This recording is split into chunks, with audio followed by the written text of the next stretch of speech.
As a new era of racing enters its third season, 20 of the world's most skilled off-road drivers gather to battle it out for the Extreme E Championship. There's really no reason not to hang absolutely everything on the line for the win. Everyone's going to have to bring their A game. We're for sure aiming to win the championship. If you want to win, hire a Finn. That's what I'm here for. Can't wait to get back out there. We're going to give it everything. So what to expect this season? Great action with good overtakings. It's going to be something completely new and really exciting. We're here to win the title. We will do whatever we can to do it. Each year is much more competitive. Big shoes to fill, but Bossman Lewis can expect some trophies. It's my debut. I'm just excited to see where we stand. We're here to fight for the championship. This season, it will all be about jumping into the position of Carlos. Last year we were really close in the fight for the championship. This year we can get it. Me and Timmy have worked so hard for this. We're going to give it everything. Got loads of experience in the bank. I think this could be our year.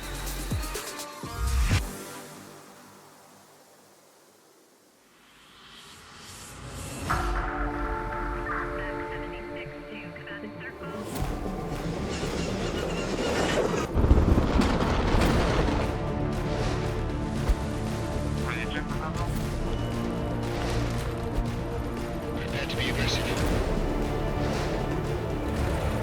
Hyperdrive now.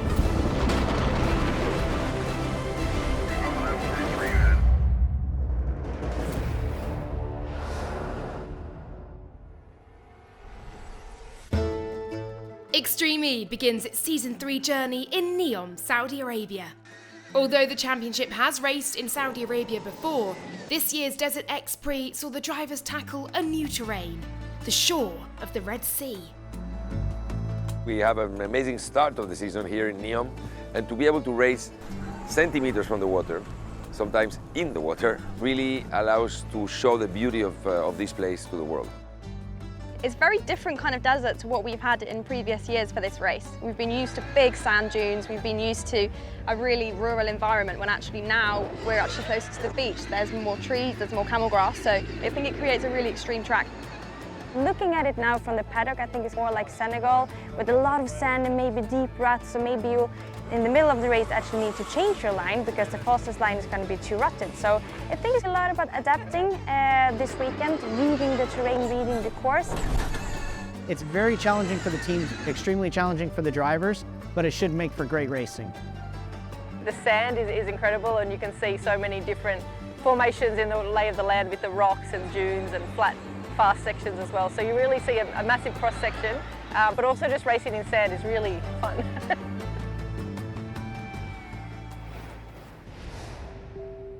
The environment is at the core of the Extreme E Championship, and the series always strives to help find solutions to some of the biggest climate challenges facing the globe today. Here in Saudi Arabia, Extreme E are looking at clean energy creation through hydrogen.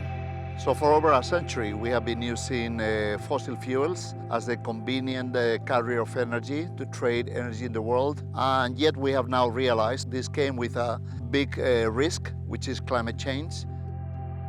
So in the quest for a new source of energy, we are obviously converging in renewable sources like wind and sun.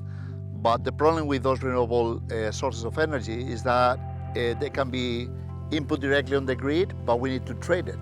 So how to trade the sun and the wind to places where wind and sun are not abundant? So the solution to that is hydrogen. And hydrogen is actually a solution to that because it's the way nature works. Hydrogen is the most abundant element in the universe and mainly exists on Earth in water. To extract it, we need to split molecules. To do this, you can use electrolysis powered by clean electricity. Next, you can mix the hydrogen with oxygen in a fuel cell, which comes into contact with a catalyst and produces electrons which can be stored in a battery for later, and clean water. Hydrogen basically can replace all of the uses that we have now in place, even in industry, for fossil fuels. Hydrogen can power industry, vehicles, domestic power supply, and even space exploration. For the first race of Season 3, Inoa has developed a new and innovative fuel cell system that will help power the event in Neom. Behind us is a massive 1 megawatt fuel cell system, and it will leave no trace, no carbon. The only thing it leaves is clean electricity and clean water. What we are demonstrating here is that a conversion from fossil energy to renewable and clean energy is possible. Right now, the revolution of hydrogen and the excitement about that revolution sits in industrial settings, it sits on laboratories, but it's not widely shared with the public. So I'm really excited of the opportunity through Extreme to share the excitement of the hydrogen revolution with the fans and the public. And that's truly important because to win this battle and the race against climate change, we really need to embrace and adopt the hydrogen revolution.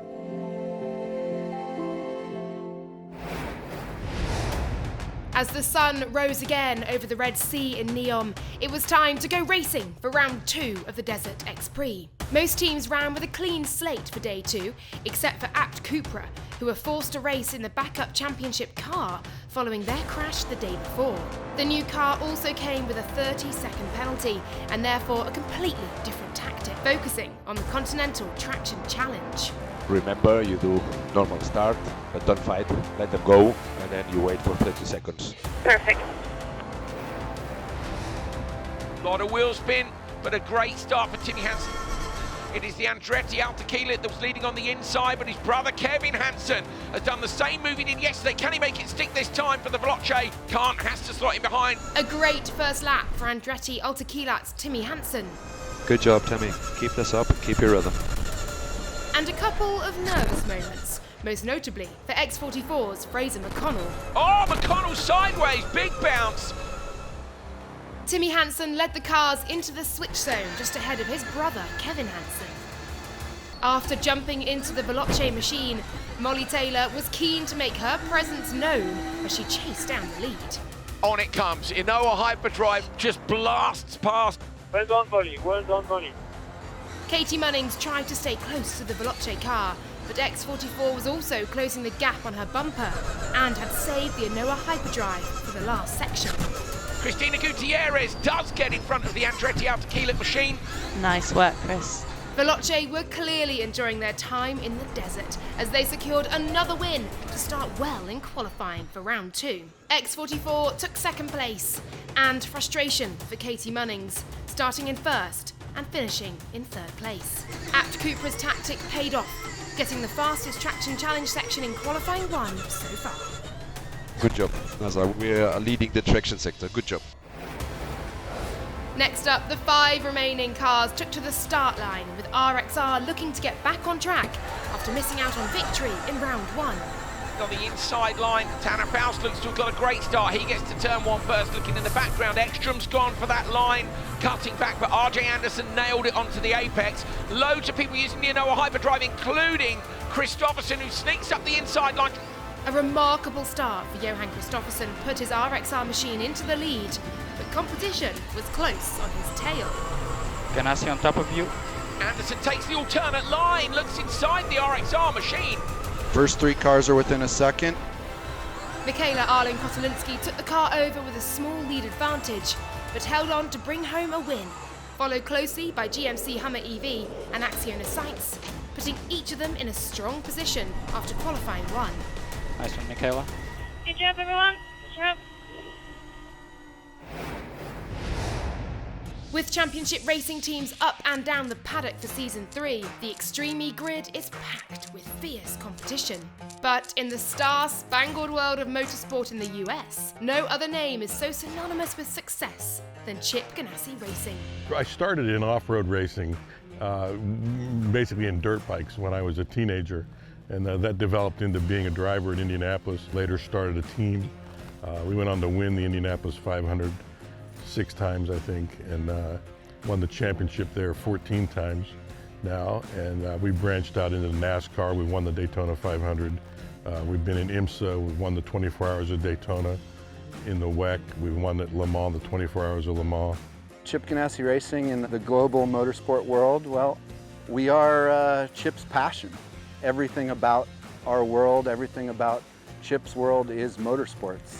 It's 365 days, it's 4 different series globally, and we like the big wins. We're looking for the big wins. You know, I think we're always eyeballing the future. One thing Chip's always interested in, the team is interested in, is innovation. And it's one of the reasons we're in Extreme E. You know, it's a super unique, innovative, exciting series. This just seemed like a natural fit to come to Extreme E. I think the future of the series is bright. Is the male-female aspect of the sport important? I think it's very important.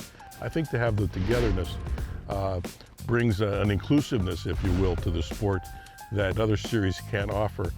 I'm honored, honestly, to be driving for Chip Ganassi. To be representing and working with GMC on a global stage, I think, is a huge step.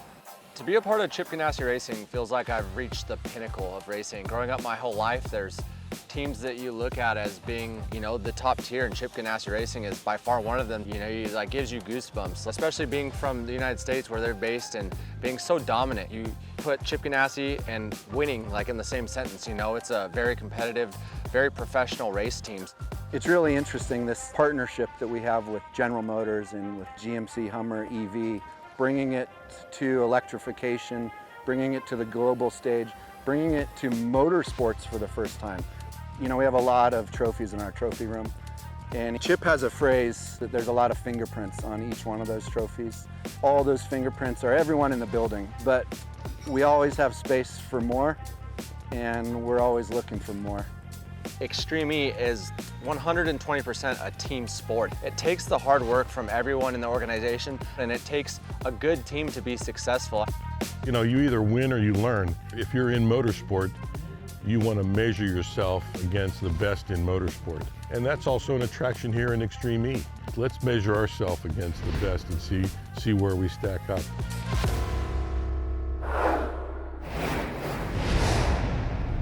The teams took to the start line again to fight for maximum points on the second wheel-to-wheel race of the day. This would decide who proceeds to the all-important grand final and the road to victory, or who would battle for the best bottom possible result in the redemption race. Here we go then, green light for Q2. It's Taylor who gets through yesterday's winner. Katie Munnings running around the outside of Sorensen.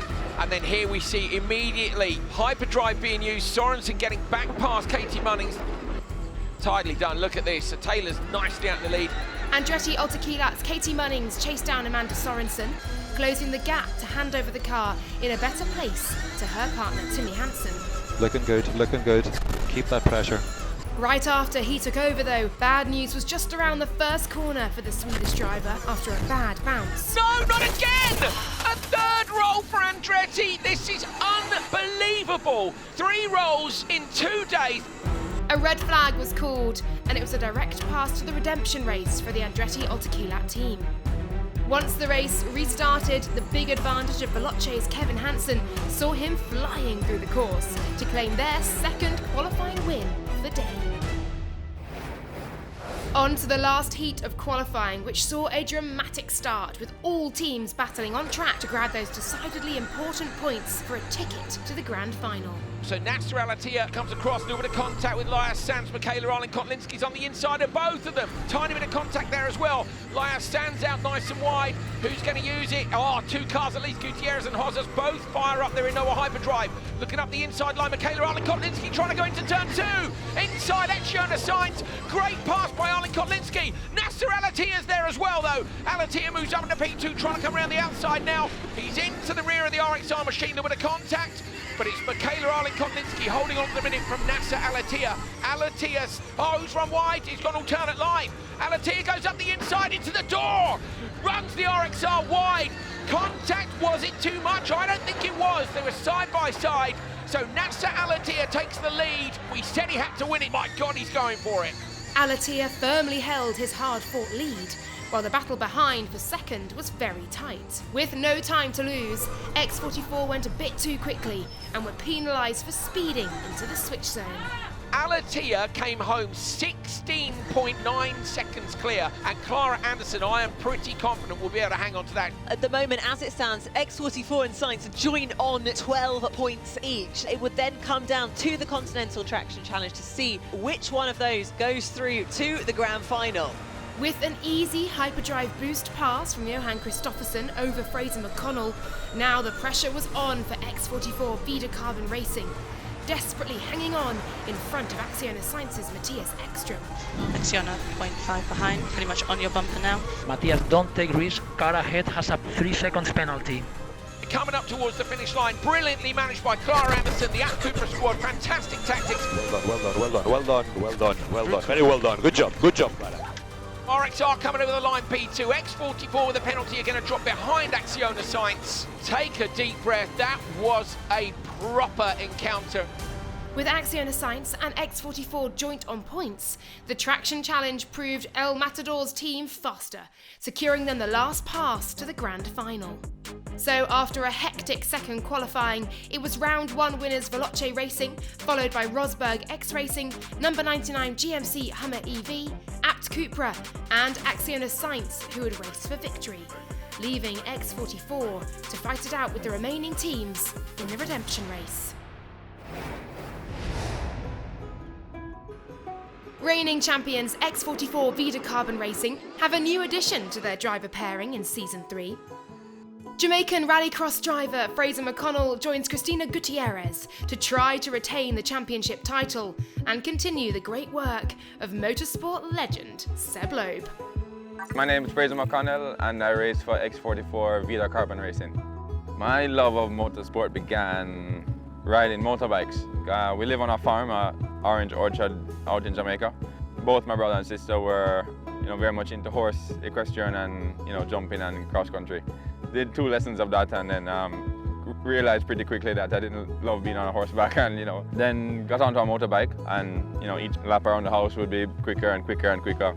Eventually started racing and it started to get to a point where Mom and Dad said, enough of this, it's flying way too high in the air and, the crashes started to get a little dangerous. So they said if motorsport was going to continue, it had to be 4 wheels. So that's when we started go-karting. And for me, that's the best grassroots any driver can have is a go-karting career.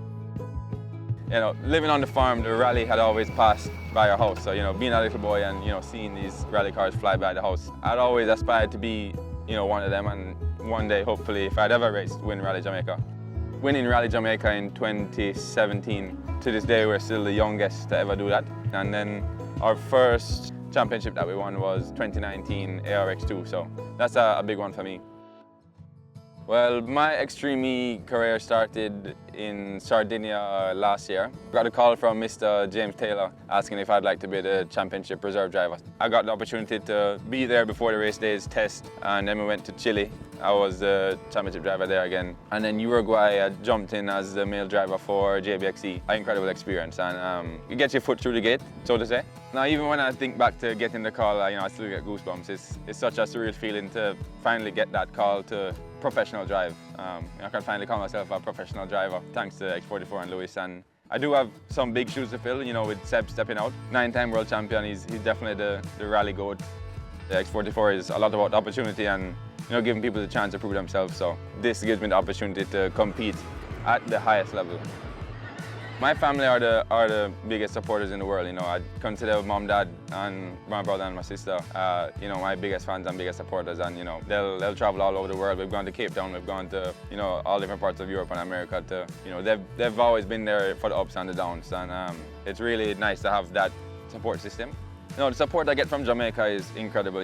Jamaica is a big motorsport culture, but not a lot of people race. It's an expensive sport, and a lot of people don't have the means to necessarily put together a car or a go-kart and go racing. But everyone is seeing what I've been able to do on the international stage with motorsports. Every time I win a race, there's recognition from the Prime Minister, Usain Bolt, Sean Paul. Anybody, a high-profile figure, is loving what I'm doing with the racing. I'm lucky enough to be representing them on the motorsport front.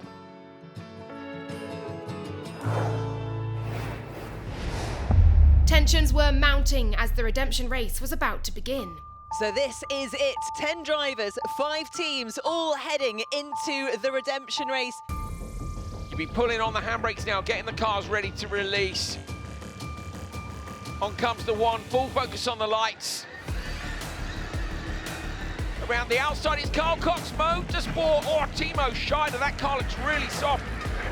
Bouncing through everybody now on the hyperdrive. Fraser McConnell on the McConnell line. Down the right-hand side, he's going to come into turn 2 a long way in front. Timmy Hansen trying to come around the outside of Scheider. Faust pulls out, takes the alternate line to get some visibility, trying to go up the inside of the Andretti out to keel it, and I think Tanner Faust has pulled that off. He has. Moves up to P3 for Neil McLaren. After a fierce start, X44 were in the lead and heading to the switch zone with Carl Cox Racing hot on their tail. Oh, coming in hot and running up the back. Due to a slow switch manoeuvre, Carl Cox Racing was able to get out ahead of X44 Vida Carbon.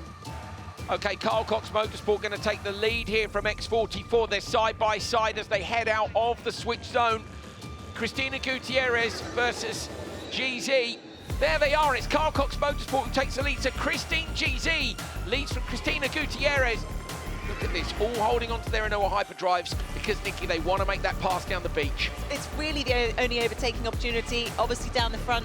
And as we say that, Gutierrez sticks it up the inside. I think that's the same place we saw Alatia make the pass earlier on. Despite battling for first, Cristina Gutierrez was able to secure the fastest lap for the Continental Traction Challenge. While trying to catch up to the race leaders, Carl Cox Racing crashes out, causing them to end up in 4th place. Here comes X44 to take the win in the redemption race. At the minute, it's 8 points, potentially an extra 2.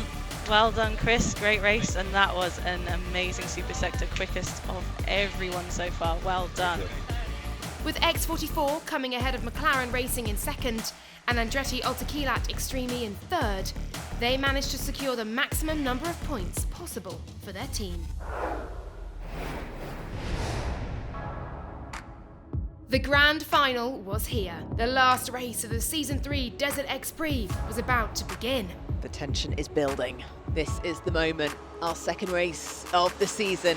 Well, the Acciona Sainz machine of Ekstrom looked like it had 2 stabs at the throttle, but on the left-hand side of your screen, plenty of room for Anderson. She's not going to make it to turn 1 first. Christopherson making the same move as yesterday. Now we look for the Anoa hyperdrive. Christopherson goes first, but Ekstrom's used it already, has got a brilliant exit. No one's getting back to Ekstrom. Kevin Hansen is inside Johan Christopherson. They go through turn 1. Christopherson sideways in the dip. The RXR machine and Hansen explores the limit of the right-hand side of the road, almost off into the palm trees. That was so fast through turn 2 for Kevin Hansen. While Ekstrom had secured the lead for Acciona Sainz, the battle for 2nd was heating up. Veloce, they bogged down in that corner, and look, RXR have gone straight round them. As lap 2 was coming to a close, Veloce made one last attempt to take back 2nd place before the switch. Kevin Hansen making a move. So yesterday's winners up into P2, but they're 6.3 seconds back. What a nice move. After a quick switch zone, the race was back underway with Nasser Alatia at the back of the pack. 3, 2, 1. Go, go, go, go, go, go, go. Finally, the App Cooper gets let out, so Alatia has got a bit of a mountain to climb, but he took 18 seconds out of the grid earlier on. Can he do the same again here and come back to take this one? He's 20 seconds off the leader, which is Laia Sanz for Acciona Sainz. The gap is still 5.9. Sweeping up the inside and getting on 2 wheels. Nasser Alatia for Apt Cupra, almost putting it on its roof again. Despite the intense battle behind, no one could catch up to Laia Sanz. Yesterday they were P2, but today they're going to go one better. Laia Sanz is going to come down and jump over the finish line. Acciona Sainz win their first ever Extreme race here at Neom in Saudi Arabia. Vamos, Laia, que hemos ganado la carrera! With a dominating performance, Acciona Sainz won the 2nd round of the Extreme E Championship, with Veloce coming in 2nd and RXR in 3rd. The feeling, as you can imagine, is incredible because finally we get the victory. We have been 2nd yesterday, last year also, but we were missing the victory, so I'm extremely happy for the whole team. We were here from the minute number 1, and start the season like that is great. I'm so happy for Laia, from Matthias, that he has the trust on ourselves and every single member of the team.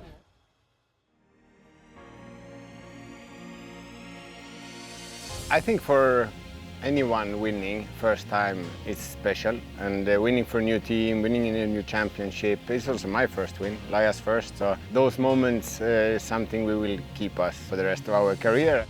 It feels great to took this victory finally. It's the third season I'm here already, so it feels super good. I think last year we had a good pace, but at the end we were a bit unlucky. And now I feel super happy also for Carlos, because he couldn't drive, but he was here helping the team. Today we were close to not get to the final. Maybe we were a bit lucky, but you know, sometimes you have been unlucky, and it's like that, this championship. In the final you start again, and he did an amazing job in the start, and then he did a good gap that he also managed quite well. It's always nice to get the first win, and I look forward to the next weekend, of course. I also look forward to the day when Carlos is fit again on one side, but for sure when he's fit I will be sacked in the same moment, so I will enjoy it as long as I can. Yeah, I think it's important to enjoy the victories. I mean, it's not easy to win in Extreme E, so I think today we need to celebrate and to enjoy. But I think we also have to be really humble, because the next race we start from zero and everything can happen, so we will have to work really hard to get more good results.